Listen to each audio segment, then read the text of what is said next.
La Inquisición. La Iglesia la inventó para salvar almas humanas, sin embargo acabó produciendo un sufrimiento humano inenarrable. La palabra Inquisición conlleva imágenes de tortura y crueldad. La tortura se utilizaba simplemente para sonsacar confesiones. Entre sus víctimas se incluyen Juana de Arco y Galileo, pero ¿sabemos realmente qué sucedió y por qué? Básicamente, todo lo que se ha afirmado sobre la Inquisición es erróneo por defecto. Y es erróneo porque nunca hubo acceso a la realidad que se escondía detrás de la Inquisición. La Inquisición.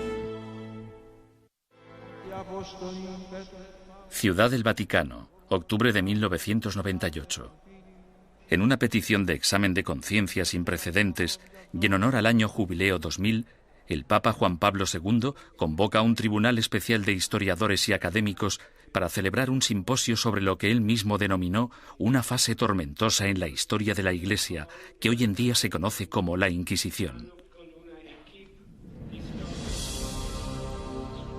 Para ayudar al tribunal en su investigación, el Papa anuncia la apertura pública de los archivos secretos de la Inquisición, unos archivos que habían estado fuera del alcance de los académicos durante casi 200 años.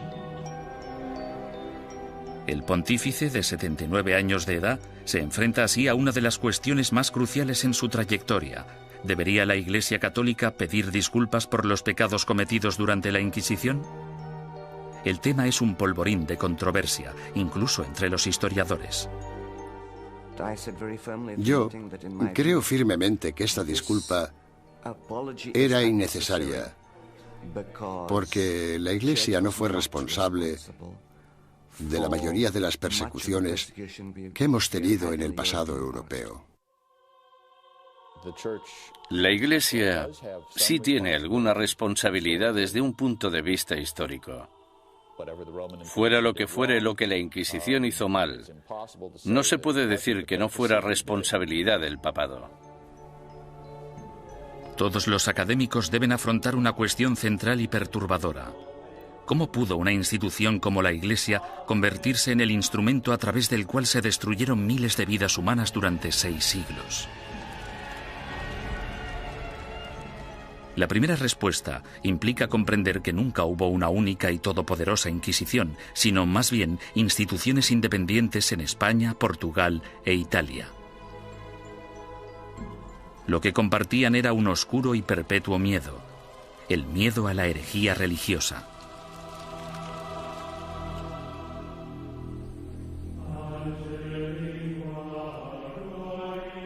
Año 1100 después de Cristo. El corazón de la Alta Edad Media. Una frágil alianza de reinos y provincias, conocida como el Sacro Imperio Romano, ocupa gran parte de lo que hoy conocemos como la Europa moderna. Tras la conversión del emperador Constantino al cristianismo y durante casi 800 años, la religión considerada antaño como una secta insurgente se convirtió en la única fe legal, penetrando en todos los niveles de la vida personal, social y política. El cristianismo latino europeo simbolizaba no solo la fuerza civilizadora en un mundo bárbaro, sino también la promesa de la salvación después de la muerte. El clero y los ciudadanos vivían temerosos del duro juicio de Dios. Con todo, seguía habiendo disidentes que se atrevían a desafiar la sagrada doctrina cristiana. La Iglesia tachó a estos rebeldes de pecadores o herejes. El estar equivocado en relación al dogma de la Iglesia no te hace hereje porque existen muchos dogmas religiosos. Lo que te convierte en hereje es que las autoridades eclesiásticas te informen de que no estás en lo cierto e insistir en tus convicciones ante esa autoridad. La palabra herejía proviene del latín airesis, que significa elección. Alrededor del siglo XII, herejía cobra un significado mucho más amenazante. Se convierte en un peligro mortal para la sociedad y para el hombre en una traición a Dios. Según el derecho civil, los criminales acusados de traición serán castigados con la muerte y sus bienes serán confiscados. ¿Qué otro motivo es necesario para que aquellos que ofendieron a Jesús, Hijo del Señor, sean expulsados de la comunión cristiana y privados de sus bienes? Papa Inocencio III. A pesar de la posición inamovible de la Iglesia en considerar esto un delito, los grupos de pensamiento libre siguieron emergiendo e insistiendo en interpretar a Dios a su manera. Entre dichos grupos se encontraban los valdenses, predicadores itinerantes que erraban por el sur de Francia y el norte de Italia viviendo en apostólica pobreza. El atractivo de los valdenses parece que fue su visión de un cristianismo simplificado, de la habilidad de todos para predicar si se poseía la inspiración del Espíritu, sin importar si se era clérigo o no. La Iglesia insistía que cualquiera que quisiera dedicarse a la predicación pública debía ser acreditado por el obispo de su diócesis. Cuando los valdenses se negaron a dejar de predicar, el Papa Lucio III emitió un edicto, conocido como Bula Papal, que tachaba el movimiento de hereje y excomulgaba a todos sus seguidores. La herejía se contemplaba como una amenaza a la comunidad cristiana. Era algo que podía perturbar a la gente, y no solo perturbar, sino que podía enajenar a toda la sociedad de la fe. Por eso era tan importante luchar contra ella. Los valdenses fueron suaves en comparación con los herejes más radicales, los cátaros. Los cátaros veían su fe como la única verdadera y se mostraban completamente hostiles ante la Iglesia establecida, a la que consideraban perniciosa. Los cátaros llamaban a sus sacerdotes perfecti o buenos cristianos. Comprometidos con una vida de estricta abstinencia, los sacerdotes no podían mentir, blasfemar, comer carne ni mantener relaciones sexuales. Acusaban a la Iglesia organizada de abusar cada vez más de su poder clerical. La austeridad de los perfecti cátaros parecía, en comparación, sumamente atractiva. En ese sentido, era una vergüenza para la Iglesia que existiera un grupo capaz de vivir realmente de acuerdo con la fe de Cristo y sus apóstoles, mientras que los abogados y administradores de la Iglesia vivían como grandes príncipes.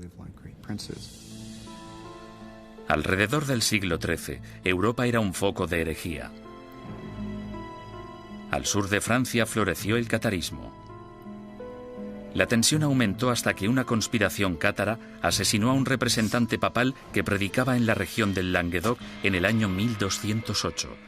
Ultrajado, el Papa Inocencio III reclamó una nueva cruzada en contra de los herejes.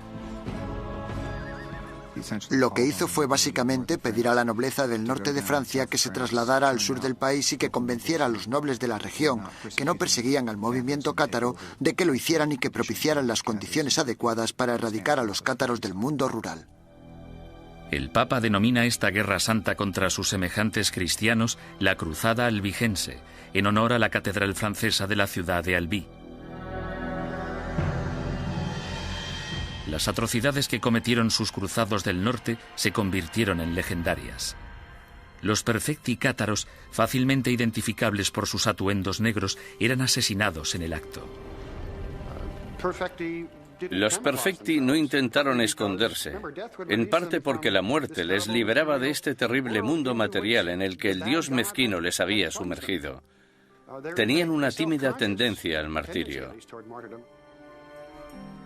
Sin embargo, tras años de matanzas, los astutos perfecti decidieron desprenderse de su atuendo distintivo y camuflarse gradualmente. A pesar del celibato, incluso empezaron a viajar con mujeres afirmando que eran sus esposas. El Papa Inocencio III volvía a enfrentarse al mismo rompecabezas del principio. El objetivo de la Iglesia era esparcir la salvación y un hereje muerto solo era bueno para el diablo. El pontífice en apuros consideró el sistema judicial del momento. El procedimiento habitual, el acusatorio, forzaba a la parte injuriada a hacer una acusación pública. Si la parte acusadora no conseguía probar su caso, entonces ésta era castigada del mismo modo en que habrían castigado al acusado. Este proceso hacía que incluso los que tenían una queja real se mostraran reacios a presentar una acusación.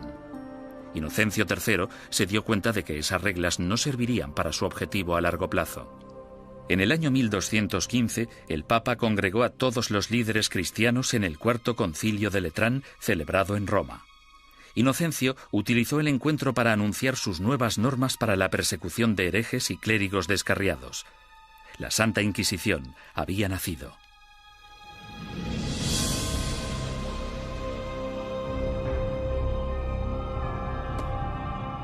El sistema de la Inquisición suponía una innovación maravillosa y se asemejaba bastante al Tribunal Popular de nuestro sistema, que emite una causa probable y una acusación. No tenían que demostrar nada, solo necesitaban tener muy claro o tener suficientes indicios que sugirieran la culpabilidad del acusado. El proceso inquisitorial de Inocencio III daba la potestad al investigador de construir un caso completo, recogiendo a escondidas las opiniones de la gente de la comunidad.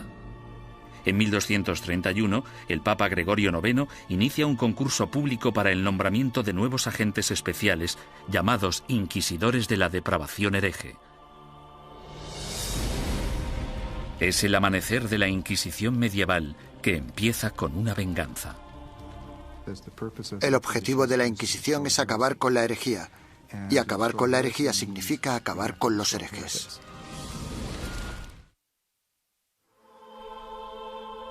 El Papa Inocencio III fracasó en su intento de eliminar a los cátaros, la secta más poderosa del sur de Francia. Sin embargo, en 1231, su sucesor, el Papa Gregorio IX, tramó un plan para volcar todo el poder del nuevo sistema legal de la Inquisición contra ellos. El Papa nombró a muchos sacerdotes y frailes inquisidores y los mandó a tierras germanas y francesas para que acabaran con los criminales religiosos. Los herejes que rehusaron retractarse de sus creencias y continuaron predicándolas fueron quemados en la hoguera. Si fracasaban, los herejes iban al infierno. El objetivo de todo esto era salvar a tanta gente como fuera posible, pero había que hacer ciertas cosas si se querían salvar muchas vidas. El Papa Gregorio pronto se percató de que encontrar a un buen inquisidor era muy difícil. Los más entusiastas a menudo eran fanáticos fuera de control. Conrad de Marburg, el más célebre de los primeros inquisidores, convenció a Gregorio IX de que había descubierto una secta secreta alemana llamada los luciferinos. El modus operandi de Conrad consistía en reclutar a una pandilla de linchamiento, arrestar a los supuestos herejes y ofrecerles dos opciones: retractarse o arder vivos.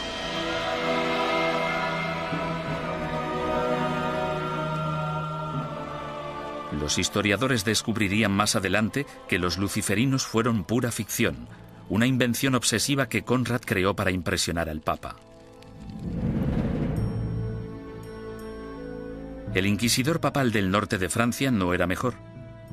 Un cátaro convertido de nombre Robert Le Boucre acorralaba a grupos de supuestos herejes y celebraba estrepitosos juicios públicos. En un suceso devastador, 183 cátaros fueron interrogados, sentenciados y quemados vivos en un solo día. Tras años de protesta por parte de los obispos franceses, el Papa finalmente se dio cuenta de que Robert era un extremista peligroso, por lo que le retiró de su cargo y lo encarceló. Había que hacer algo, y tenía que haber alguien mejor para hacerlo que estos individuos, devotos, aunque extremadamente incompetentes y peligrosos. Este fue el momento en el que Gregorio IX se fijó en los dominicanos. Fundada por Santo Domingo en 1216, la orden dominicana estaba capacitada para realizar el trabajo de inquisidor. Educados como teólogos, los dominicanos estaban habituados a la vida en la calle y a predicar contra la herejía. A mediados del siglo XII, Gregorio IX ordenó a 4 docenas de inquisidores dominicanos que buscaran y procesaran a los cátaros, los valdenses y a los demás grupos herejes. El pontífice anunció de forma oficial a sus obispos la llegada de los inquisidores a los burgos y pueblos de Francia, Italia, Alemania y España. Ordenamos que se les reciba amablemente y que se les trate con honor, dándoles buenos consejos, ayuda y apoyo, de tal modo que puedan realizar la tarea que les ha sido encomendada. En esta carta, Gregorio IX pedía a sus obispos mucho más que simple hospitalidad. En su búsqueda de herejes, los inquisidores papales necesitaban confiar en información interna, rumores y otras habladurías recogidas gracias a una red informal de clérigos informadores que trabajaban como espías.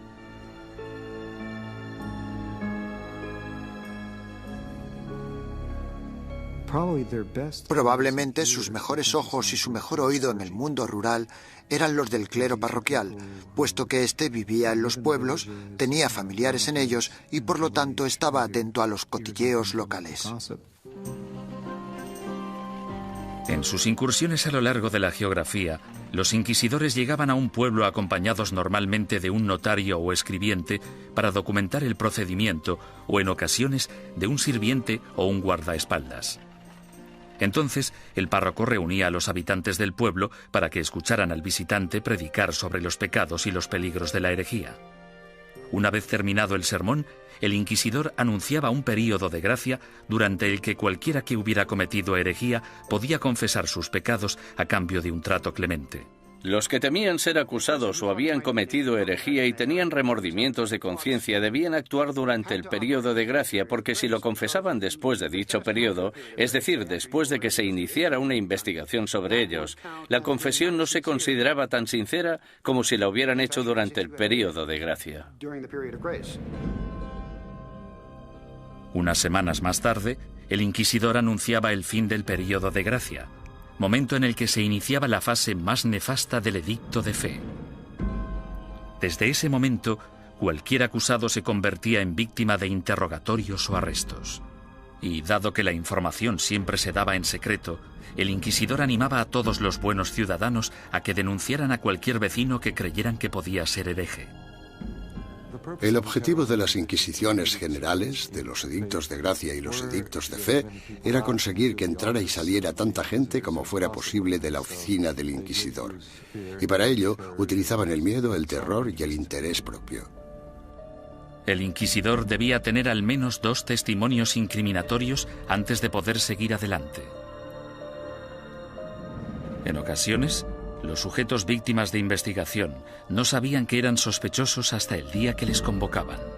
Durante el procedimiento inquisitorial, la mayoría de las pruebas se recopilaban antes de que tuvieras conciencia de que había una investigación en marcha. Cuando te informaban del caso, la investigación ya había finalizado. Bastante diferente al sistema actual. Conscientes del peligro de las acusaciones falsas o maliciosas, los inquisidores intentaban diferenciar las mentiras de la verdad. Cuando hacían subir al estrado a un acusado por primera vez, le hacían nombrar a todos sus enemigos. Si alguno de esos nombres coincidía con cualquiera de los nombres de la lista de testigos, el inquisidor debía desestimar ese testimonio. Sin embargo, las protecciones legales se acababan aquí. El acusado nunca llegaba a saber el nombre de quienes le acusaban, ni tampoco los motivos por los que se le acusaba. Era muy complicado demostrar tu inocencia una vez acusado por los inquisidores. Incluso los sospechosos que confesaban haber cometido herejía no podrían reconciliarse con la Iglesia hasta que dieran nombres e información de otros supuestos herejes. Si obstaculizaban la investigación, se arriesgaban a sentencias de cárcel y a perder todas sus propiedades. Si no cooperabas, los inquisidores podían reducir tu ración de comida y encadenarte a la pared. Por tanto, el principal método para conseguir que la gente confesara era simplemente encerrarlos durante largos periodos de tiempo y dejarles reflexionar. ¿Cómo llevaban los inquisidores su trabajo tan en secreto? Han sobrevivido algunos manuales prácticos dándonos una aproximación fascinante a ese período. Uno de ellos, llamado Conducta de interrogación relacionada con la depravación hereje, fue escrito por un inquisidor retirado, Bernard Guy, en el año 1324. Guy, cuyas hazañas inspiraron la novela histórica En el nombre de la rosa, ofrece docenas de investigaciones en las que recoge 17 años de experiencias de primera mano en lo que él denomina su cruzada personal contra la herejía. El objetivo de la Inquisición es acabar con la herejía. Y para acabar con la herejía, debemos acabar con los herejes. Bernard Guy, 1324. Los inquisidores se consideraban realmente una organización de combate. Eran bastante conscientes de que existían herejes y simpatizantes por todas partes y estaban muy motivados para deshacerse de ellos. En 1376, el inquisidor Nicolás Aymeric de Aragón escribió el libro Directorium Inquisitorium. En él, Describía la tenacidad y el compromiso que debía tener un inquisidor de los siglos XIV y XV, e incluso incluyó una lista práctica de trucos inteligentes utilizados para engañar a los sospechosos para que confesaran.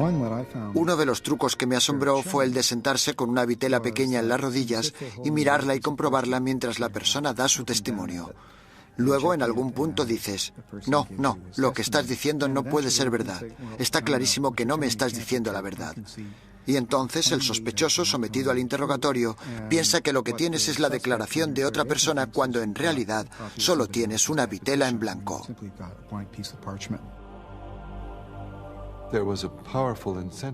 Los inquisidores estaban altamente motivados para llegar hasta la verdad como fuera. Y si era necesario, pisotear algunos derechos de los acusados, pues se hacía en nombre de la verdad. Existe otro aspecto espeluznante en el trabajo del inquisidor: la tortura. En la Edad Media se consideraba un método aceptable para la detección de mentiras siempre que hubiera razones suficientes para justificarla. En el siglo XX, cuando hablamos de tortura, pensamos en violencia física para obligar a la gente a decir la verdad. En aquel entonces, se trataba de un método para averiguar si el acusado estaba diciendo la verdad. Y este era el rol inicial de la tortura. Era un instrumento legal que entraba en juego en un momento dado del caso y bajo unas circunstancias muy específicas. Antes de 1252, la Iglesia prohibía a los inquisidores que utilizaran la tortura en sus investigaciones. Pero tras el asesinato del inquisidor Pedro Mártir en Lombardía a manos de los cátaros, el Papa Inocencio IV abrió la veda y dejó que métodos antiquísimos, en especial la tortura, entraran en la lucha contra la herejía. El oficial o párroco debe obtener de todos los herejes que capture una confesión mediante la tortura, pues de hecho son todos ladrones y asesinos de almas. Papa Inocencio IV. Por lo tanto, la tortura no fue algo inventado por los inquisidores. En este caso, solo seguían los dictámenes de la ley. La tortura se destinaba a dos tipos de prisioneros: los que se negaban a retractarse y los que parecían saber más de lo que contaban. Los inquisidores escogían la técnica de la tortura, pero dejaban el trabajo en manos de torturadores profesionales, expertos en causar dolor. Para empezar, debían describir la tortura a la persona. Luego debían mostrar los instrumentos de la tortura al acusado. Y tras dar 3 o 4 pasos como estos, el acusado sufría alguno de esos métodos de tortura. Sin embargo, dicho acusado podía decir en cualquier momento: ya he tenido suficiente. La estrapada era uno de los métodos de tortura más populares en la Edad Media y el Renacimiento. Las manos del acusado se le ataban a la espalda y a una cuerda que se colgaba de una viga en el techo. En algunas ocasiones se añadían pesos en los pies de la víctima. Una vez izado, se bajaba al prisionero y se le volvía a levantar de un tirón o se le sacudía violentamente. Los atornilladores de piernas o las prensas de espinillas eran instrumentos mecánicamente más sofisticados para causar dolor. Con cada vuelta de tornillo, más aguda se volvía la presión sobre las piernas del prisionero. En medio de toda esta mutilación se encontraba el notario del inquisidor, apuntando con esmero y fidelidad los acontecimientos de la sesión y listo para anotar la confesión tan pronto se produjera. El clero justificaba todo esto como un acto de benevolencia. Al fin y al cabo, si la tortura llevaba a la confesión, el injuriador podía finalmente reconciliarse con Dios y recibir la salvación. Si la confesión se realizaba durante la tortura, el proceso consistía en liberar al acusado de los instrumentos de tortura y permitir que se recuperara. Luego se le repetía la pregunta para comprobar si el acusado solo se había dejado llevar por el miedo al dolor o si realmente había dicho la verdad.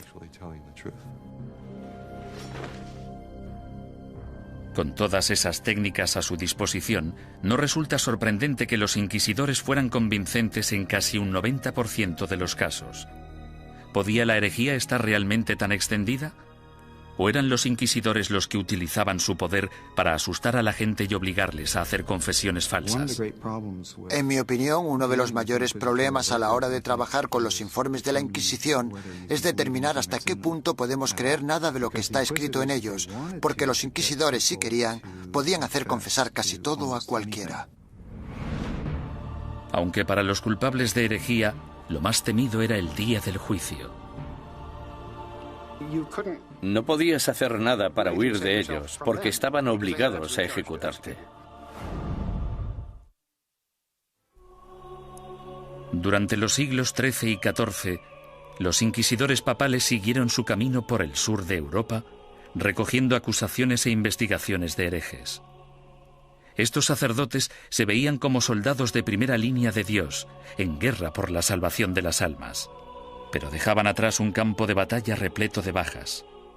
La Inquisición asustaba a los ciudadanos y les obligaba a traicionar a sus amigos y vecinos, destruyendo familias y convirtiendo comunidades pacíficas en una fábrica de mentiras y sospechas. A lo largo y ancho del Sacro Imperio Romano y de los reinos y principados de Europa, los ciudadanos esperaban el sermo generalis o el juicio del proceso inquisitorio. Los castigos o penitencias iban desde el azotamiento público al encarcelamiento o a los trabajos forzados. A menudo se obligaba a los convictos a llevar ropa distintiva para hacer pública su vergüenza. Lo habitual es que llevaran una cruz amarilla en sus ropas, una en la parte delantera y otra en la espalda, y tenían que llevarlas siempre que salieran a la calle. No podían ocultarlas con nada, y si se caían se suponía que debían reponerlas. Los que iban marcados con la cruz amarilla se convertían en parias de la comunidad, pero su destino era clemente comparado con las penitencias que sufrían los herejes reincidentes, es decir, los que se retractaban y luego volvían a sus viejas costumbres. Su castigo era la ejecución. El derecho canónico, sin embargo, prohibía a los miembros del clero participar en cualquier juicio de sangre, por lo que los inquisidores entregaban a los herejes condenados a las autoridades civiles. Los inquisidores derramaban algunas lágrimas de cocodrilo y decían algunas palabras con la esperanza de que las autoridades civiles mostraran clemencia con esa gente. Sin embargo, su mayor deseo era que los condenaran a la hoguera. Cuando la Inquisición entregue a los culpables de herejía al poder civil, el magistrado de la ciudad deberá hacerse cargo de ellos en el acto y, en un periodo máximo de 5 días, deberá ejecutar las leyes hechas contra ellos. Papa Inocencio IV, 1252. Una vez completado el juicio Sermo Generalis, las autoridades laicas escoltaban a los condenados hasta un emplazamiento alejado de las calles de la ciudad. Allí los ataban a estacas de madera apuntaladas sobre toneladas de leña. Los inquisidores nunca acudían a estas ejecuciones.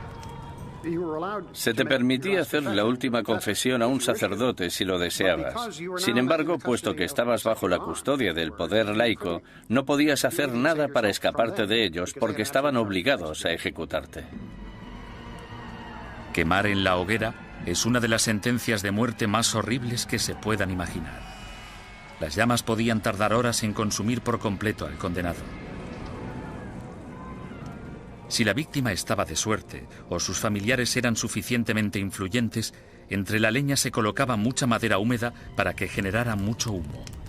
La muerte por asfixia era preferible a la agonía de quemarse vivo.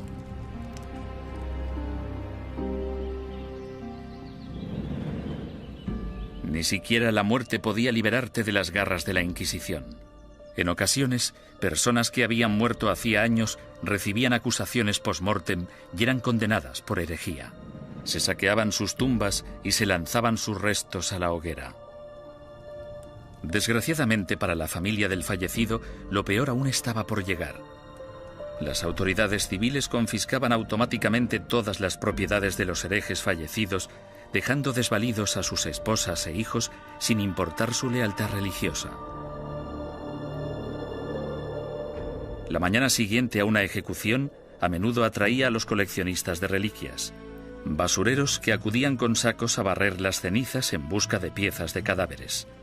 En la mayoría de los casos no se trataba ni de necrófagos ni de locos, Normalmente eran los que creían que aquellos que morían ejecutados eran mártires y merecían ser venerados. Mucha gente pensaba que los herejes eran buenos cristianos y los inquisidores gente malvada, por tanto podía darse un contraataque. El siglo XIV fue testigo del punto más álgido de la campaña de la Inquisición. Gracias a su inmenso poder, la Iglesia combatía la traición con la misma dureza incluso contra sus propios rangos. Cuando un grupo de franciscanos decidió desvincularse de la orden y llamarse a sí mismos franciscanos espirituales, el Papa Juan XXII les acusó de abandonar los ideales de su fundador, San Francisco de Asís, y ordenó a la Inquisición que acabara con ellos.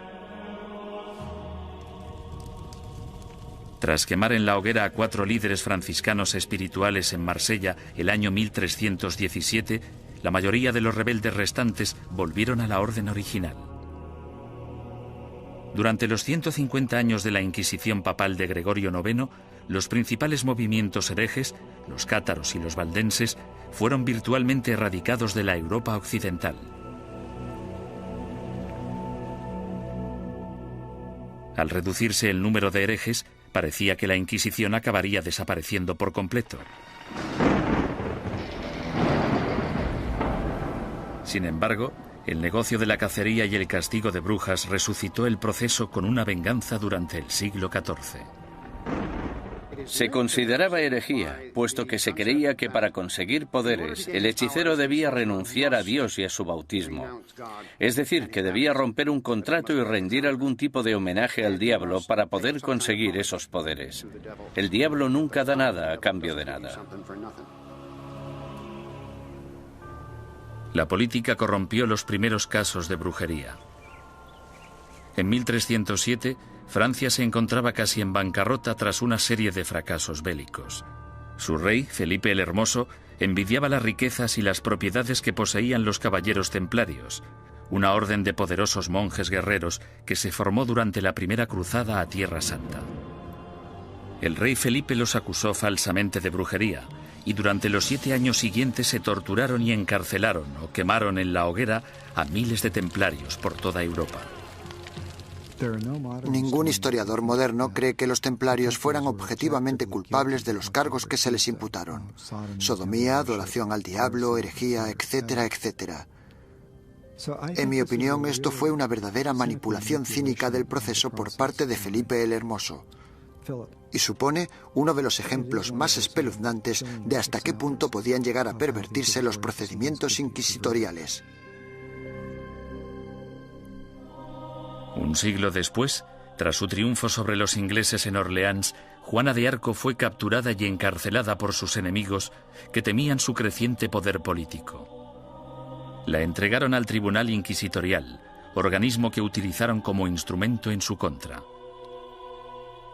Los que acusaban a Juana defendían que las voces que ella consideraba su inspiración eran las voces del diablo y que sus premoniciones eran brujería.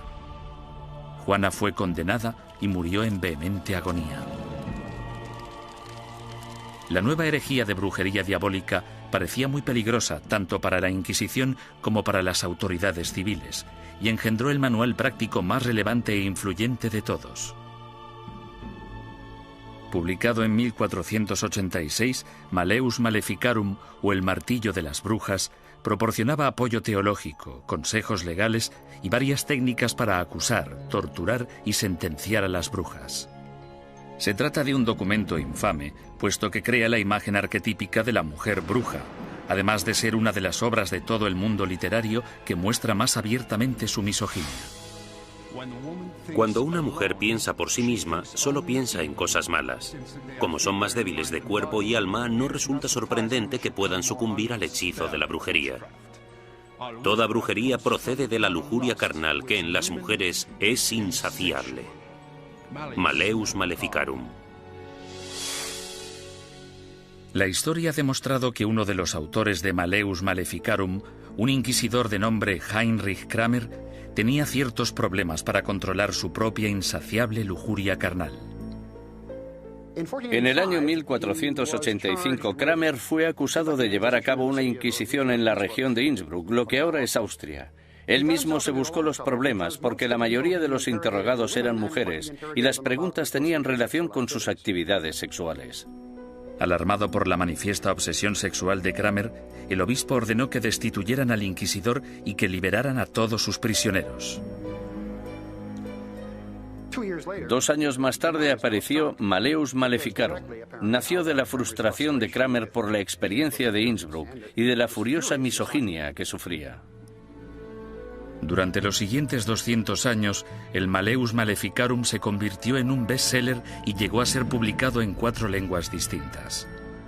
Estaba destinado a convertirse en la principal fuente de inspiración de los cazadores de brujas laicos, católicos y protestantes que aterrorizarían Europa y Norteamérica durante los siglos XVII y XVIII. Durante el siglo XV, sin una nueva política ni postura por parte del papado, la Inquisición empezó a desvanecerse poco a poco. Por lo general, los tribunales inquisitoriales se mantenían en activo solo si un inquisidor en particular quería seguir persiguiendo la herejía. Si no quería, no pasaba nada. Y así fue como los tribunales fueron perdiendo fuerza. Sin embargo, en España, la astucia política del rey y la devoción de la reina se apoderaron del proceso inquisitorio e hicieron que su aterrador poder recayera en su propia gente. El número de personas que se quemaban vivas en una misma hoguera era pasmoso, incluso para los estándares actuales.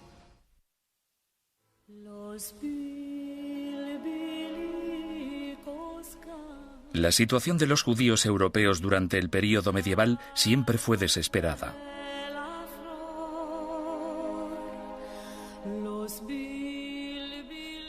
Expulsados de una nación tras otra, a partir del siglo IV, algunos finalmente se establecieron en España. Prosperaron viviendo y trabajando en relativa armonía tanto con musulmanes como con cristianos. Pero a finales del siglo XIV, una serie de problemas económicos y levantamientos sociales despertaron antiguos prejuicios. En las décadas de 1380 y 1390, amotinamientos en contra de los judíos provocaron el incendio de sinagogas y el asesinato de miles de judíos. La solución de las autoridades españolas fue expulsar del país a todos los judíos que no se convirtieran al cristianismo. Muchos decidieron marcharse, otros, sin embargo, hartos de una persecución sin fin, optaron por abandonar la religión de sus antepasados para poder quedarse en España. La conversión en masa de los judíos el año 1391 en España es casi única en la historia judía. En muy pocas ocasiones se había conseguido que tantos judíos se convirtieran al mismo tiempo junto con sus rabinos y sus riquezas. Esto redujo en gran número la población de judíos en España. Debido, al menos en parte, a su antigua ética cultural de escolarización y esfuerzo continuo, estos nuevos cristianos, llamados conversos, prosperaron durante las décadas siguientes. Como judíos habría sido ilegal que realizaran ciertos trabajos o que ocuparan ciertas posiciones en el gobierno. Sin embargo, como cristianos las posibilidades abundaban. Desde los inicios de la historia de la conversión de los judíos, tenemos a conversos obispos, conversos ministros, conversos líderes financieros. Tenemos conversos ocupando las más importantes posiciones de la sociedad cristiana, porque esa era la ventaja de convertirse. Y fue precisamente esto lo que pudo originar las objeciones de los otros cristianos, que recelaban de la creciente relevancia de esa gente que anteriormente había sido judía. En tan solo unas pocas generaciones, miembros de la Iglesia Católica de España empezaron a acusar a estos nuevos cristianos de practicar secretamente la religión judía mientras mantenían una fachada apropiadamente cristiana. Este fenómeno judaizante era en parte verdad, puesto que algunos conversos, aunque se autoproclamaban cristianos, mantenían costumbres que habían heredado de sus antecesores. La dimensión de la llamada actividad judaizante era más de carácter cultural que religiosa. En otras palabras, realizaban ciertas cosas que sus padres y sus abuelos habían hecho y en las que no veían nada particularmente malo, como encender velas el sábado. Muchos de ellos creían que encender velas el sábado no tenía nada inherentemente conflictivo con el catolicismo. Su condición de cristianos bautizados también significaba que si se intuía de cualquier modo que recaían en el judaísmo, podían ser acusados de herejía. Fue precisamente esta trágica ironía la que les condujo hacia su destrucción. Con el matrimonio en 1469 de Fernando de Aragón e Isabel de Castilla, se unieron los dos reinos más poderosos de la península ibérica. Los consejeros dominicanos de Isabel pronto la convencieron de que la actividad judaizante suponía una amenaza mortal para el catolicismo en España y que una inquisición podría ser la única solución. Si el clero pedía una inquisición, no era solo porque fueran fanáticos, sino porque sabían perfectamente que detrás de ellos tenían a muchos seguidores muy fieles que tenían conciencia del problema tal y como lo percibían. El rey Fernando, astuto estratega político, vio que una alianza con la Iglesia Católica podía beneficiar a España en muchos sentidos. Aparentemente, Fernando tenía otros planes en mente. Apoderarse de las riquezas de los conversos. Había grandes cantidades de dinero esperando, encerradas en los cofres de los poderosos conversos, comerciantes y nobles. Y Fernando se propuso hacerse con ellas y lo consiguió. El primer paso del rey Fernando fue ponerse en contacto con el Papa y expresarle su preocupación por el problema judío de España. Es enorme el daño que los cristianos sufren con el contacto, las relaciones y la comunicación con los judíos, que siempre intentan de un modo u otro seducir a los leales cristianos y apartarlos de nuestra santa fe católica. Fernando el Católico. Bajo la presión del insistente rey español, el Papa Sixto IV emitió una bula papal que instauraba una inquisición para erradicar la depravación hereje en España y que iba dirigida a los conversos judíos. Esta nueva Inquisición española fue algo completamente distinto a todos los demás tribunales inquisitoriales anteriores. Sus normas garantizaban que el rey Fernando, y no el Papa, controlaba todos y cada uno de los aspectos de sus actividades. El tribunal de mayor grado, llamado la Suprema, consistía en 6 o 7 hombres nombrados personalmente por el rey. Solo un miembro, el inquisidor general, era nombrado oficialmente por el Papa, y aún así, este tenía que haber sido nombrado antes por Fernando. Aunque os guste el título de inquisidor, somos yo y la reina quienes os hemos nombrado, y sin nuestro apoyo muy poco podéis llevar a cabo. Rey Fernando. Esto significa que el Estado empieza ya en la Inquisición española a tener cierto poder de control sobre la institución. Esto no era así en la Edad Media. El 6 de febrero de 1481 se celebró el primer auto de fe en Sevilla. En este acto, que se convertiría en el símbolo de la Inquisición española, un centenar de hombres y mujeres conversos fueron acusados de practicar secretamente la religión judía y juzgados ante la Iglesia. 6 de ellos pagaron el más alto precio. Fueron quemados en la hoguera. En mitad del auto siempre se celebraba una ceremonia. Los dominicanos elegían a sus mejores oradores, los que tenían la voz más fuerte, y en ocasiones los sermones duraban media hora, 1, 2 horas. Los participantes eran despojados de toda dignidad. Se les afeitaba la cabeza, desnudaban a las mujeres y a los hombres, se afeitaba la barba a los hombres. En España, la virilidad de un hombre residía en su barba, por lo que afeitarla resultaba muy desagradable. La idea de la ceremonia era humillar a los penitentes y mostrar a la congregación cuál era el castigo por cometer herejía. Incluso los que no habían recibido mucha educación o no estaban interesados en las sutilezas teológicas, ni muy seguros de los credos y las plegarias que recitaban, sabían perfectamente qué sucedía en cada momento en un auto de fe. Era un espectáculo aterrador cuyo objetivo era poner unos límites en la mente de las personas sobre lo que podían decir, pensar y creer. Durante el primer año desde su establecimiento, 1.500 conversos acusados de judaísmo fueron juzgados y otros cientos condenados a muerte. La cantidad de personas que se quemaba en una misma hoguera era pasmosa incluso para los estándares actuales. Se quemaron 28 personas de una sola vez, en otra ocasión 70 personas, y en el mayor auto jamás celebrado se quemaron 109 personas en una misma hoguera. A diferencia de los herejes medievales que se atrevían a predicar sus ideas en público, el judaísmo secreto era, por definición, una actividad clandestina que se llevaba a cabo a puerta cerrada. Los vecinos podían decir que habían visto a un individuo leer un libro que probablemente era judío solo por el hecho de ver a alguien mirando un libro pequeño, que podría ser el libro de las horas. O podían decir que habían oído a alguien cuchichear una plegaria que seguro que era judía.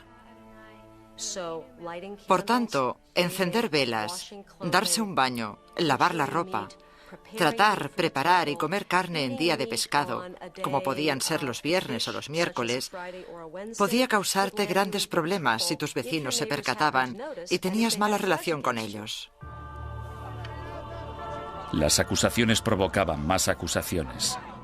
Algunos conversos se delataban a sí mismos con la esperanza de limpiar su historial y frustrar así el ataque de sus enemigos. Sin embargo, solo se podía conseguir una penitencia clemente si se hacía una confesión completa, y eso significaba dar los nombres de compañeros herejes. La única forma de escapar de todo eso era escoger nombres de otras personas de la comunidad. Esto recuerda mucho a los Estados Unidos de los años 50 y al pánico rojo que provocó la creación del Comité sobre Actividades Antiamericanas. Fue aquí donde se produjeron tantas tragedias. Gente inocente de todos los cargos podría, bajo tortura y pena de muerte, haber dado nombres sin pensar, solo para ser liberados. Si consideramos a Fernando e Isabel como los arquitectos de la Inquisición española, su contratista fue sin duda Tomás de Torquemada, el primer inquisidor general. A partir de 1490, Torquemada redactó minuciosa y sistemáticamente reglas que todavía conservamos en papel para guiar a los inquisidores, incluyendo el más mínimo detalle sobre lo que debían o no debían hacer. Y como consecuencia, podemos considerarle el fundador de la Inquisición. No hay ninguna duda de que Torquemada presidió la Inquisición durante su período más sanguinario y que ejerció mucha influencia sobre la corona. A pesar de que se le ha retratado de todos modos, desde un loco hipnotizador hasta un monje siniestro y obsesionado por el sexo, los historiadores saben muy poco sobre él. Era el típico teólogo fanático, antisemita y extremadamente hostil a los conversos. Era un hombre que concentraba toda esa intolerancia y ferocidad tan característica de los primeros inquisidores. Podemos estar de acuerdo o no con él en que los judeoconversos debían ser perseguidos y condenados. Pero en mi opinión, Torquemada insistió mucho en las normas de procedimiento correcto para el sistema inquisitorial. Sin embargo, se calcula que durante los 20 años de mandato de Torquemada como inquisidor general, 2.000 personas perdieron la vida y otros miles fueron castigados.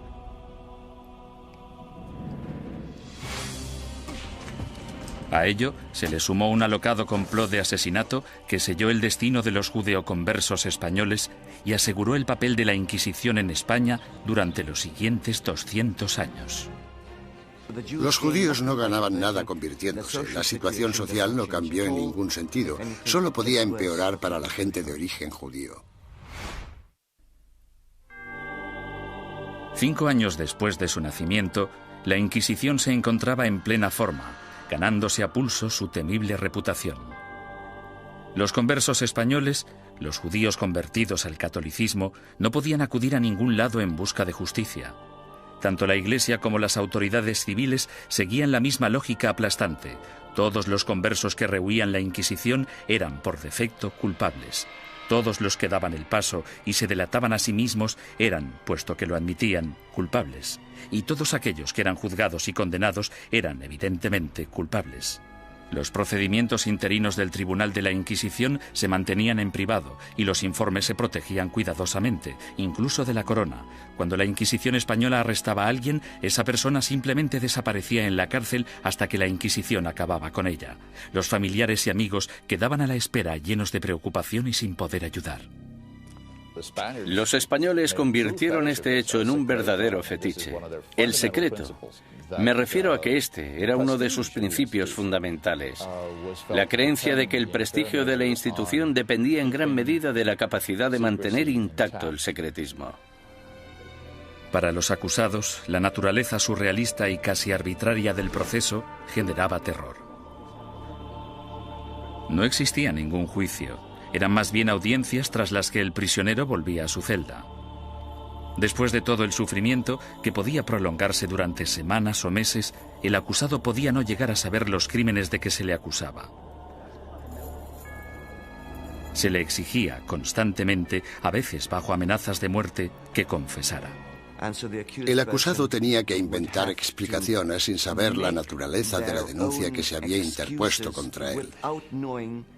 Y esto, a menudo, llevaba al encarcelamiento masivo de prisioneros que se negaban a confesar, porque creían que no tenían nada que confesar, y probablemente tenían razón.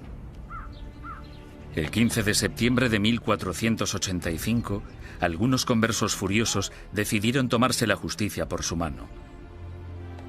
Como inquisidor, Pedro Arbués se arrodilló delante del altar de la Catedral de Zaragoza.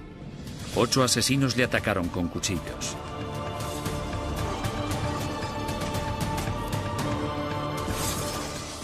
Arbués murió al día siguiente, y con él la esperanza de todos los conversos españoles, pues el desdichado complot hizo que los judíos perdieran la simpatía pública para siempre y garantizó a la Inquisición un lugar en la sociedad española durante las generaciones venideras.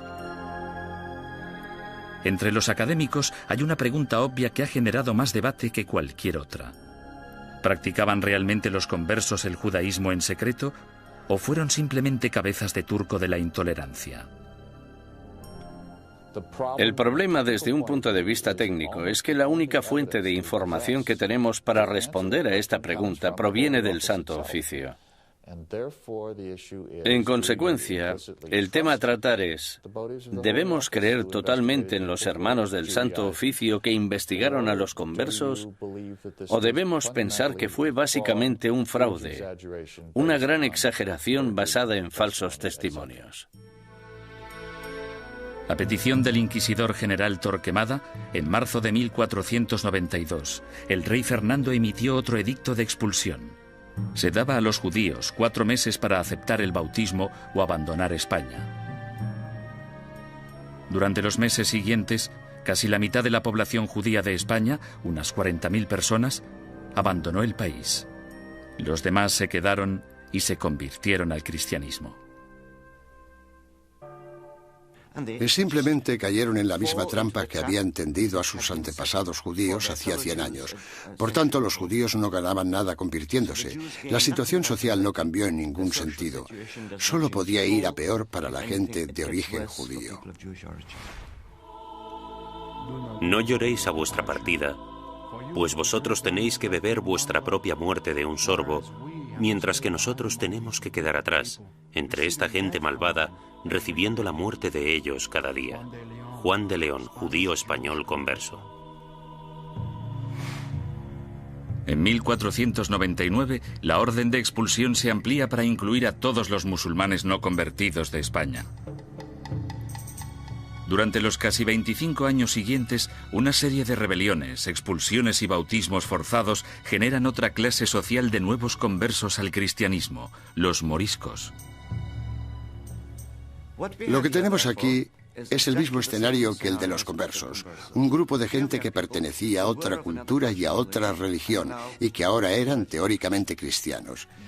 Esta era una situación hecha a medida que la Inquisición utilizó para apartar a los musulmanes y hacerles practicar el cristianismo. Las persecuciones de moriscos se triplicaron durante los siguientes 100 años. Sin embargo, estos no pudieron o no quisieron adaptarse. Finalmente, en 1609, las autoridades españolas decidieron que los moriscos eran imposibles de convertir y los expulsó a todos. El odio por la Inquisición española era tan intenso entre los musulmanes como entre los judíos. En su intento de conservar el catolicismo como la única religión de España, la Inquisición española encarceló a ciudadanos inocentes, confiscó propiedades, destruyó familias y mandó a miles de personas a la muerte. Lo que no utilizó muy a menudo, según los historiadores, es lo que la ha hecho tan famosa: la tortura. Una de las cosas que se han podido afirmar con seguridad gracias al reciente estudio de la Inquisición es que la tortura se utilizó en muy pocas ocasiones en dicha institución. La tortura se utilizaba única y exclusivamente para sonsacar la confesión, y una vez se había conseguido, la tortura cesaba. Los inquisidores se enfurecían si sus subordinados torturaban a individuos demasiado viejos, demasiado enfermos, leprosos o supuestos enfermos mentales. Tampoco querían que se torturara a niños. Pero no importa la poca frecuencia de uso, la Inquisición tenía reglas concisas sobre cómo ejercer la tortura. A los prisioneros, ya fueran mujeres u hombres, se les desnudaba. Solo se les cubría sus partes íntimas. No todo el clero de entonces practicaba el celibato, y todos los que lo practicaban no eran capaces de contemplar una escena de estas características una y otra vez sin sentir el más mínimo arrebato de sadismo o satisfacción sexual. Decir que esto podía prolongarse durante siglos es no comprender en absoluto la naturaleza de la sexualidad humana. La garrucha, versión modernizada de la estrapada medieval, se convirtió en el método de tortura más común. El potro, probablemente el instrumento de tortura más famoso de todos, también era muy efectivo, aunque tenía algunos inconvenientes. Su uso no podía prolongarse porque una de las reglas vitales de la tortura era que la Inquisición no podía derramar sangre. Si se vertía una gota de sangre, la tortura debía suspenderse. La toca, o tortura con agua, se convirtió en la favorita de los inquisidores españoles.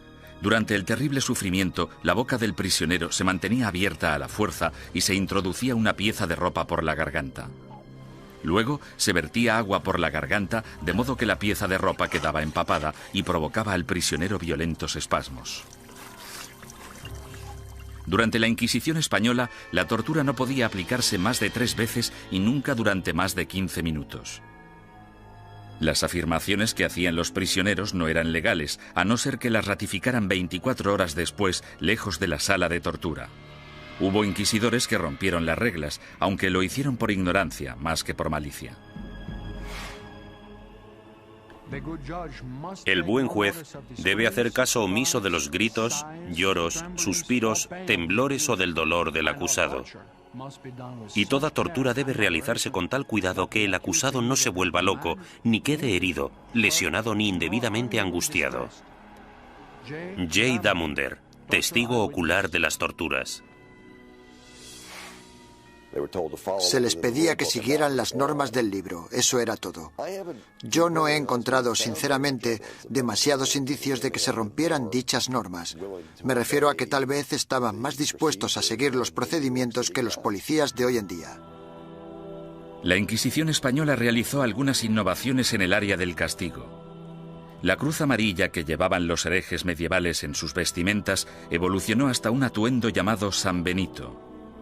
Estas ropas debían vestirse en el juicio conocido como el auto de fe o acto de fe, y luego por encima de la ropa de calle mientras durara la penitencia. La gente que iba por la calle era objetivo de todo tipo de comentarios sarcásticos. Los niños les tiraban piedras, todo esto hacía muy difícil poder ganarse la vida. Ni tan siquiera la muerte liberaba al hereje de la vergüenza. El hábito con el que se enterraba al difunto se colgaba en la parroquia del lugar para recordar a todo el mundo en la ciudad que esa persona y su familia estaban relacionados con la herejía. Muerte y humillación no eran los únicos escollos de la Inquisición. Uno de sus castigos más temidos era convertirse en esclavo en las galeras españolas. Se cree que este castigo fue invención del mismísimo rey Fernando. No tenía nada que ver con la religión, la herejía ni cualquier otra cosa. Pero el rey Fernando se percató de que mucha de esta gente estaba siendo castigada con penas del todo inútiles y pensó, buena idea, ¿por qué no utilizamos a esta gente? Porque yo necesito remeros en mis barcos. Después de la muerte, ser enviado a las galeras era el castigo de la Inquisición española más temido.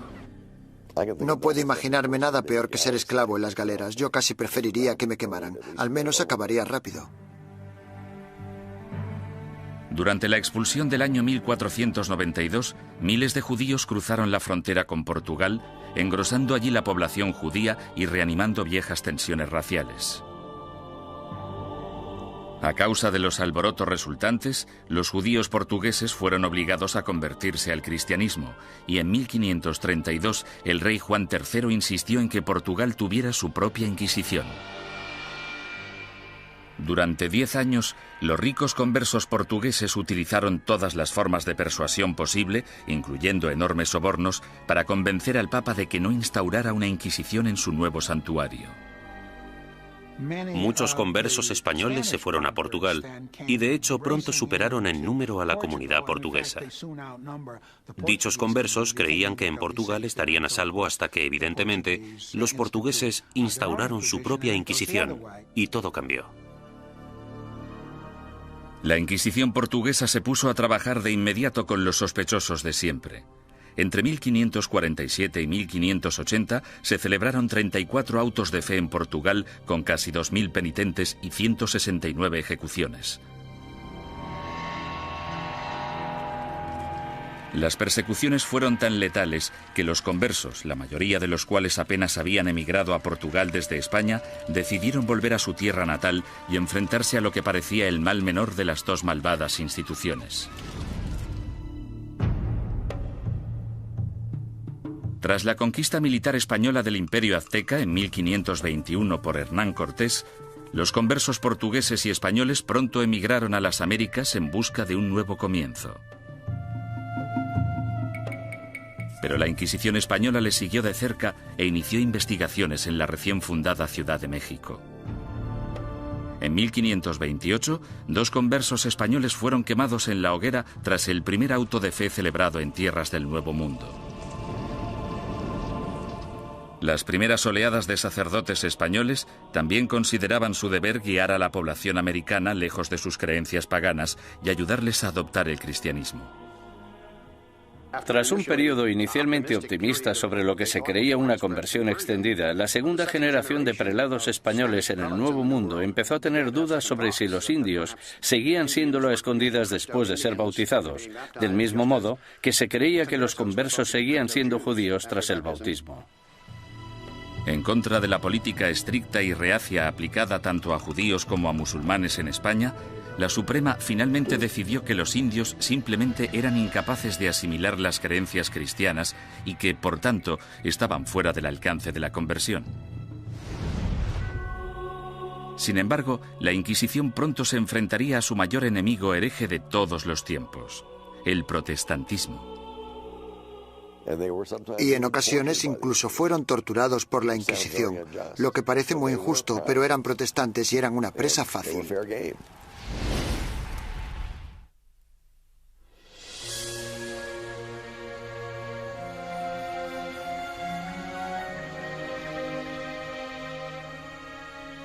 Al mismo tiempo que las inquisiciones española y portuguesa arremataban su azote contra los musulmanes y los judíos herejes, otra amenaza apareció en escena.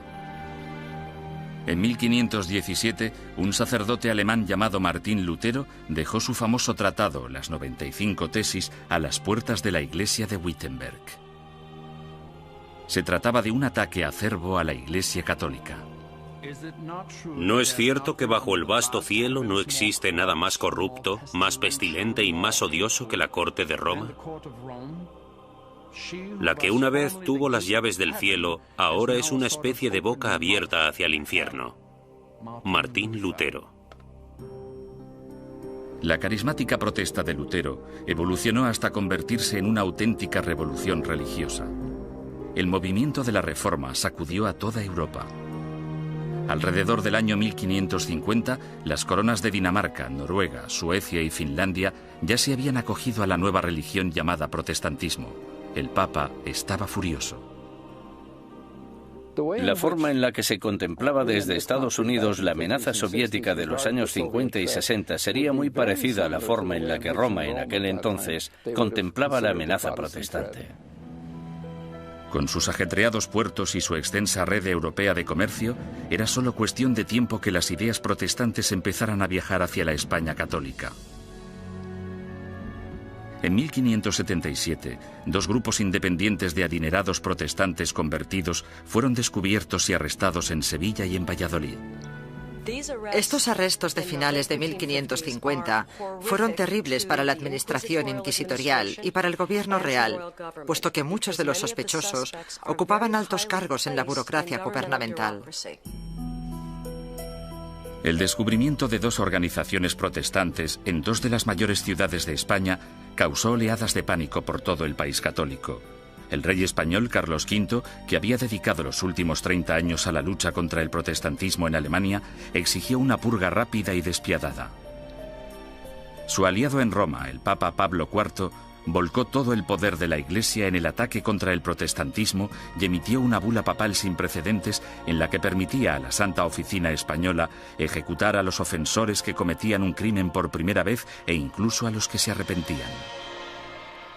Según mis conocimientos, esta es la única vez en toda la historia de las Inquisiciones española, romana o portuguesa en que los acusados, que por primera vez admitían estar arrepentidos de sus errores doctrinales, eran igualmente condenados a muerte.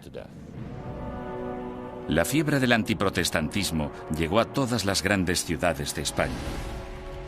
Fueron quemados en la hoguera sacerdotes, monjas, soldados ingleses e incluso 3 niños que murieron junto con sus madres. En poco más de 3 años, tras el descubrimiento de protestantes en España, el protestantismo se había eliminado por completo. Nunca reaparecieron. España se caracteriza por no tener protestantes. El sangriento ataque a los protestantes entre los años 1559 y 1562 también marcó el punto más álgido de la ceremonia del auto de fe en términos de asistencia, pomposidad y pura teatralidad. Anticipándose a los juicios de cientos de protestantes herejes, el inquisidor general Fernando Valdés se propuso deliberadamente modernizar el auto de fe de forma grandilocuente. Los costes aumentaron astronómicamente. Llevaron al tribunal inquisitorial a la bancarrota, de modo que tuvieron que ir reduciendo miembros y empezaron a amontonar prisioneros para poder conseguir un auto realmente bueno y tener suficiente gente para quemar en las ceremonias. España eliminó sistemáticamente a todos los protestantes. Sin embargo, los inquisidores permanecieron alerta ante cualquier amenaza hereje del exterior. A lo largo del siglo XVI, los viajeros protestantes que venían a España, incluso dignatarios extranjeros, cayeron en las despiadadas garras de la Inquisición. La Inquisición arrestó a marineros y comerciantes extranjeros. En ocasiones incluso llegó a torturarlos, lo que es muy injusto, pero eran protestantes y eran una presa fácil. Mientras que España parecía haber triunfado ante el protestantismo, no pudo hacer nada ante los efectos de otra de las invenciones alemanas, la imprenta. Hacia finales del siglo XVI, libros y panfletos escritos por víctimas de la Inquisición española avivaron el negocio de forma importante. Los líderes protestantes, que aspiraban a poner el mundo en contra de la España católica, explotaron estos horribles relatos de tortura, encarcelamientos y muerte. Las cuerdas, que eran de tamaño pequeño, se ataban a los huesos del prisionero atravesándole la carne y haciendo que la sangre borboteara por 8 puntos diferentes al mismo tiempo. Mientras el prisionero se resistía a hacer cualquier confesión respecto a lo que los inquisidores le preguntaban, tiraban de las cuerdas de esta manera 4 veces sucesivas. John Foxe, El libro de los mártires. La mala publicidad de la Inquisición no era el único escándalo al que se enfrentaba la Iglesia católica. En 1542, Roma fue sacudida por la noticia de que Bernardino de Ochino, el líder de la admirablemente austera y piadosa orden católica de los capuchinos, había abandonado Italia para unirse al protestantismo. La deserción de Ochino, una de las figuras relevantes más admiradas en la Iglesia, finalmente incitó al Papa a tomar una decisión. La respuesta del papado a este tipo de escándalos fue la creación de lo que se esperaba que fuera un método más eficaz de rastreo de herejes para detenerlos antes de que se convirtieran en una amenaza o en causa de bochorno. El 4 de julio, el Papa Pablo III ordenó el establecimiento de una Inquisición romana, la primera Inquisición en suelo italiano en más de 200 años. Una comisión de 6 cardenales dirigiría el Santo Oficio, aunque a diferencia de la versión española, dirigida por la Corona, el poder de la Inquisición romana estaba única y exclusivamente en manos del Papa. Independientemente de lo que hiciera mal la Inquisición, no se puede decir que no fuera un error del papado. Durante el siglo XVI, la Inquisición romana gozó de gran prestigio y poder político. Los papas Pablo IV y Pío V subieron al poder tras servir a la Iglesia como inquisidores. A pesar de sus sangrientos mandatos, en términos de número de protestantes ejecutados, estudios recientes muestran que la Inquisición romana fue pionera en reformas judiciales que serían las predecesoras del sistema legal actual. Los prisioneros de la Inquisición romana podían disponer de un abogado e incluso reunir testigos que testificaran a su favor. 300 años antes de que se inventara la figura del abogado de oficio, la Inquisición romana ya proporcionaba abogados gratuitos a los indigentes acusados.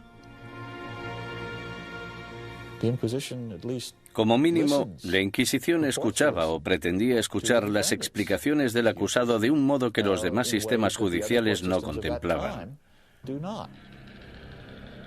La justicia civil era en muchos sentidos peor que la del Santo Oficio.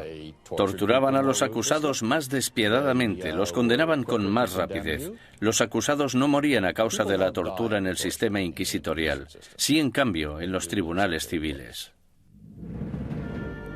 Sin embargo, la Inquisición romana se volvió en contra de algunos de los mayores pensadores del Renacimiento. Estaban muy preocupados por el tema de las escrituras y parecía que Galileo las cuestionaba basándose en cuestiones muy controvertidas en aquel entonces. El ataque de la Inquisición romana contra el protestantismo supuso mucho más que arrestos, castigos y ejecuciones. En 1559, el Vaticano publicó su Índice de Libros Prohibidos, en el que listaba cientos de libros y autores considerados peligrosos para la fe y la moral de los buenos católicos. Cualquier ciudadano que poseyera uno de estos libros prohibidos podía ser arrestado. Algunos autores encontraron sus libros listados en este índice simplemente porque una o dos frases sueltas se habían considerado erróneas.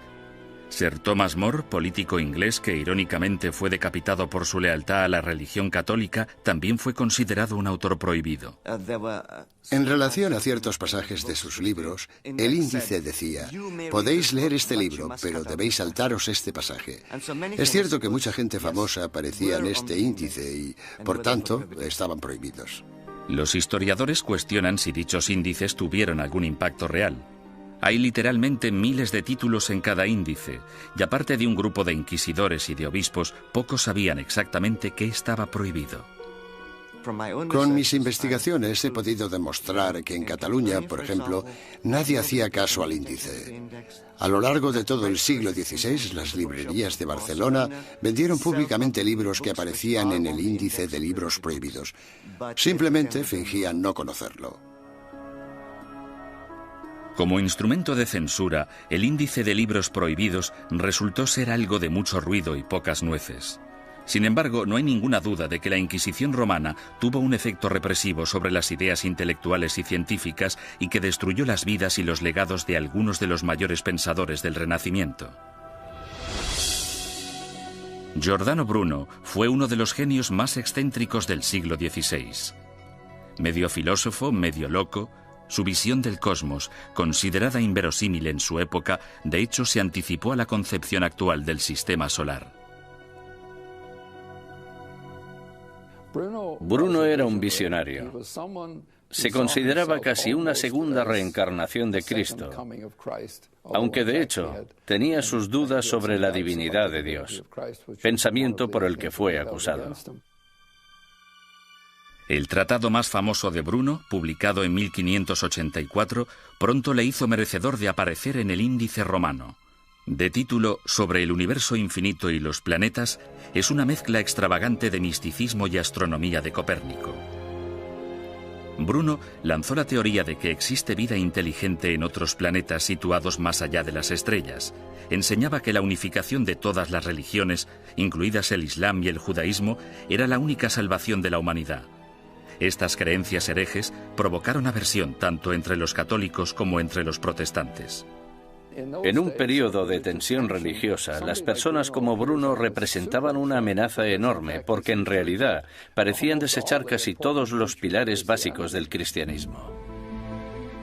Durante 15 años, Bruno evitó cautelosamente la Inquisición romana, manteniéndose alejado de Italia. Sin embargo, en 1591, un rico mecenas le convenció para viajar hasta Venecia y una vez allí le traicionó denunciándole ante el Santo Oficio. El encarcelamiento y el juicio de Bruno duraron 7 años, durante los que el tribunal romano llegó prácticamente a implorarle que abandonara sus creencias herejes. Él se negó. Habría sido como repudiar toda su vida. En mi opinión, para un hombre como Bruno, que estaba completamente convencido de sus propios poderes, habría sido casi imposible actuar de otro modo. Tal vez vuestro miedo a juzgarme sea mayor que mi miedo a ser juzgado. Giordano Bruno. La obstinación de Bruno enfureció tanto al Papa Clemente VIII que él mismo le condenó a muerte. El 8 de febrero de 1600, Bruno fue conducido al campo dei Fiori, en pleno corazón de Roma, y fue quemado vivo. En la actualidad, una estatua en su honor, erigida en el año 1829, marca el lugar de los hechos. Otro intelectual renacentista, Galileo Galilei, también desató la ira de la Inquisición. Cuando construyó el primero de sus famosos telescopios en el año 1609, Galileo ya era un físico y profesor de matemáticas de fama mundial. En 1613 publicó 2 libros más, Mensajero Celestial y Manchas Solares, en los que defendía la teoría de Copérnico, según la cual la Tierra no solo gira sobre sí misma, sino que además da una vuelta anual alrededor del Sol. Oficiales ultrajados de la Inquisición denunciaron las creencias de Galileo y citaron numerosos pasajes de las Santas Escrituras que describen la Tierra como centro estático del universo. A los cardenales no les preocupaba demasiado qué era lo que giraba alrededor de qué. Les preocupaba mucho el tema de las escrituras, y Galileo parece que las cuestionaba con ideas muy controvertidas para la época. Sin embargo, Galileo vuelve a cuestionar a la Iglesia y toma una decisión asombrosa. Durante años ha habido un debate tremendo, sobre todo durante el último siglo, sobre qué debería haber hecho Galileo. En 1616, Galileo evitó ser juzgado y castigado por la Inquisición romana cuando aceptó dejar de enseñar sus rompedoras teorías planetarias. Con todo, 16 años después, alentado por el hecho de que su viejo amigo y admirador, el cardenal Barberini, se convirtió en el Papa Urbano VIII, el célebre científico publicó un nuevo manifiesto en el que reforzaba sus antiguas ideas. En esta ocasión, Galileo no calculó bien sus pasos, pues no solo produjo pánico en la Inquisición, sino que también provocó la ira de su antiguo aliado, el Papa. En mi opinión fue ese factor, la aversión personal, la oposición personal del Papa, lo que en gran parte hizo que el Santo Oficio procediera como lo hizo. Tenía una gran influencia. Galileo fue acusado de herejía. En enero de 1633, tras redactar sus últimas voluntades y su testamento, el astrónomo de 68 años viajó a Roma para enfrentarse a la Inquisición. Le hicieron todo tipo de preguntas. ¿Cómo escribiste un libro como este? ¿Por qué? ¿No defiendes en él una visión que ha sido tachada de contraria a las Escrituras?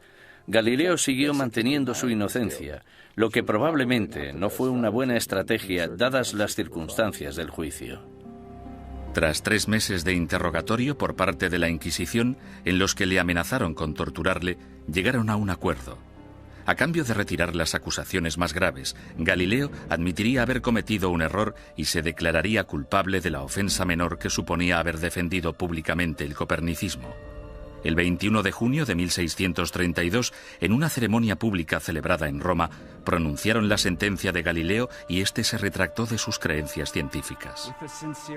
Con un corazón honesto y una fe sincera, yo renuncio, maldigo y repudio los errores y las herejías mencionadas.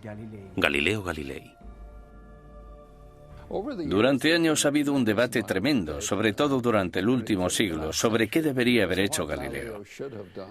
Es importante recordar que si se hubiera negado a renunciar, si no hubiera aceptado la oferta, si hubiera dicho no, sigo creyendo en el sistema de Copérnico, podrían haberle ejecutado. Es bastante sencillo decir 200 años después no. Tendría que haber tenido coraje y haberlos desafiado y haberse dejado quemar en la hoguera. Después de haberse retractado, el Papa sentenció a Galileo a un castigo sin precedentes, volver a Venecia y permanecer bajo arresto domiciliario por el resto de su vida.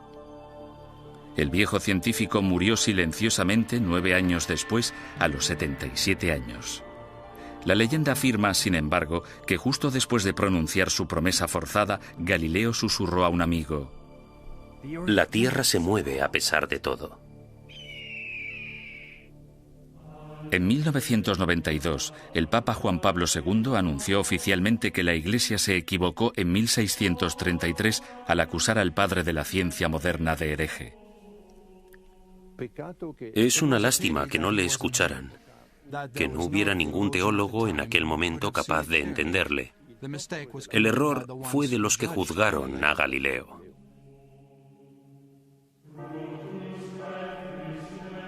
Los siglos XVII y XVIII fueron un período de declive para todas las inquisiciones. En España, aparte de la necesidad de erradicar a los conversos acusados de practicar secretamente el judaísmo, la Inquisición española se centró en la persecución de comportamientos personales inaceptables, como por ejemplo la homosexualidad, la bigamia y el adulterio, así como también los crímenes del clero. Las ceremonias de castigo, los autos de fe, siguieron celebrándose de forma esporádica en el siglo XVIII. Sin embargo, el prestigio de la Inquisición quedó mancillado cuando Felipe II rechazó expresamente acudir al auto celebrado en honor a su coronación. Los propios españoles empezaron a ver la Inquisición como un instrumento anticuado. Y a partir del año 1730 desapareció por completo. Inspirado por los ideales y las reformas de la Ilustración, Portugal empezó a desmantelar su oficina de la Inquisición. Alrededor de 1773, los autos de fe se ilegalizaron y las distinciones entre cristianos viejos y cristianos nuevos se eliminaron de las leyes portuguesas. Fue necesario que el ejército de Napoleón invadiera Italia y España para acabar definitivamente con la Inquisición. Algunas de las primeras acciones del régimen francés al entrar en Madrid en 1808 fueron abolir la Inquisición, confiscar todas sus propiedades y llevarse todos los archivos que encontraron. Napoleón fue incluso más lejos en Roma, donde no solo confiscó los archivos, sino que también se llevó como prisionero al Papa. En 1814, el imperio napoleónico se derrumbó y el Papa Pío VII regresó sano y salvo a Roma.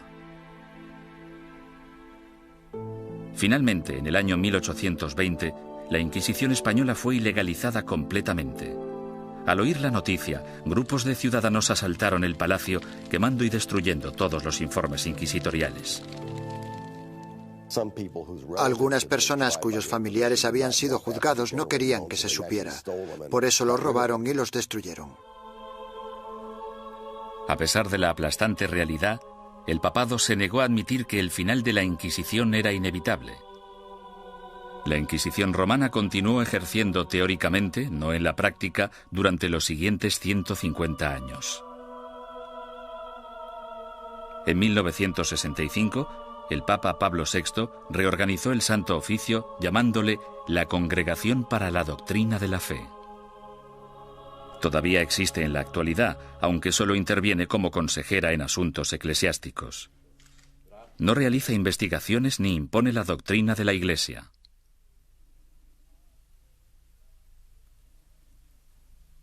Desde la caída definitiva de la Inquisición, son incontables los mitos y testimonios inexactos que han surgido sobre su objetivo y sus prácticas.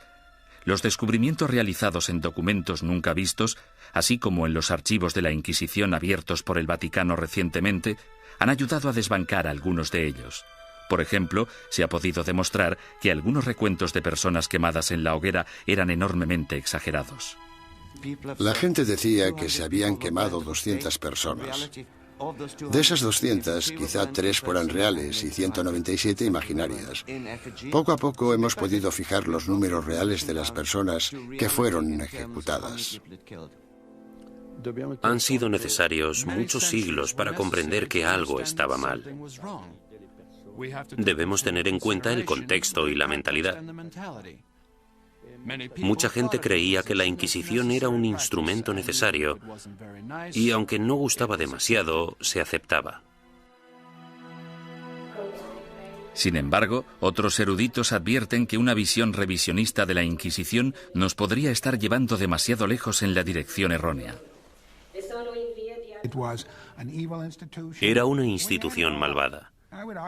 Si se mira todo en conjunto, yo diría que la Inquisición fue exactamente como la han descrito y que no necesitamos un lavado de cara de la Inquisición más de lo que necesitamos una revisión del Holocausto.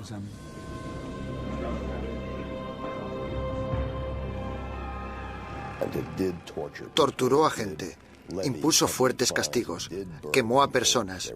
Había teólogos fanáticos en las Inquisiciones, había antisemitas en las Inquisiciones. Todo esto es innegable.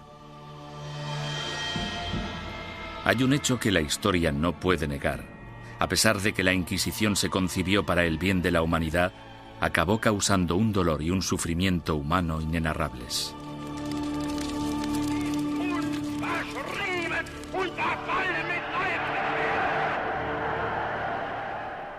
Las Inquisiciones existieron durante casi 6 siglos y lucharon por la necesidad de un grupo de imponer sus ideas sobre las de los demás. Esa necesidad sigue existiendo en la actualidad.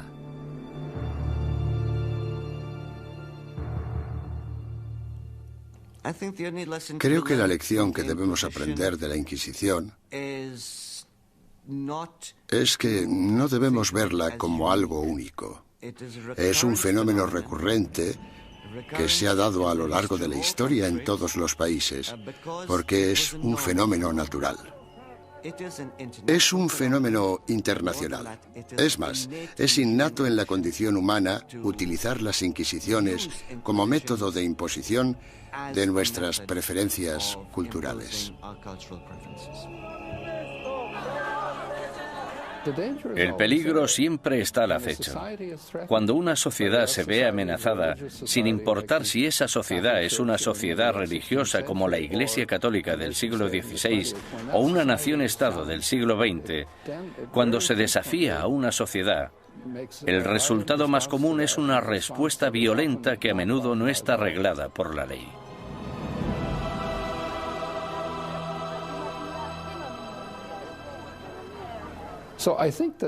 Por lo tanto, creo que esta reacción ante la amenaza es tan antigua como la humanidad y, sin duda alguna, perdurará en el futuro.